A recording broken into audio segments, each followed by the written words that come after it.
অবশ্যই মুসলমান হলে ভিডিওটা ফুল দেখার চেষ্টা করবেন।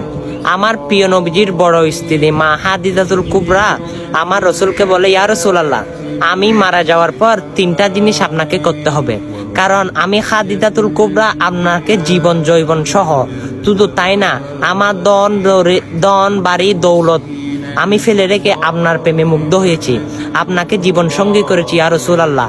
আমি মরার পর আপনাকে 3টা শর্ত পূরণ করতে হবে। প্রথম শর্ত হচ্ছে আমি মারা যাওয়ার পর আপনার জামা মুবারক দিয়ে আমার কাফন দিতে হবে। দ্বিতীয়ত হচ্ছে আমি মারা যাওয়ার পর আমার যে কবরটা কোরানো হবে সে কবরে আপনি রসুল শুইতে হবে। তৃতীয়ত হচ্ছে যখন মুনকার নকির হিসেবে আমাকে সোয়াল জবাব করবে তখন আপনি নবী আমার সোয়াল জবাবের উত্তর দিয়ে দিবেন। সুবহানাল্লাহ। তখন আমার রসুল এই 3টা কাজ করলো। মা হাদিজাতুল কুবরার কবরের পাশে চলে আসলো, এসে বসে আছে, দেখে জিব্রাইল আমিন হঠাৎ নাজিল, ইয়া রাসূলুল্লাহ, আমি জানি আপনি কেন বসেছেন, আল্লাহর দরবার থেকে আমি এসেছি, আপনি হাদিজাতুল কুবরা 3টা প্রশ্নের উত্তর দিতে চান?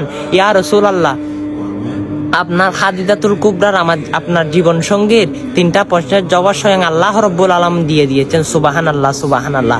অবশ্যই এই কাহিনীগুলো আপনাদেরকে যদি পাঠাতে বলি আপনারা নানান বাহানা খুঁজেন।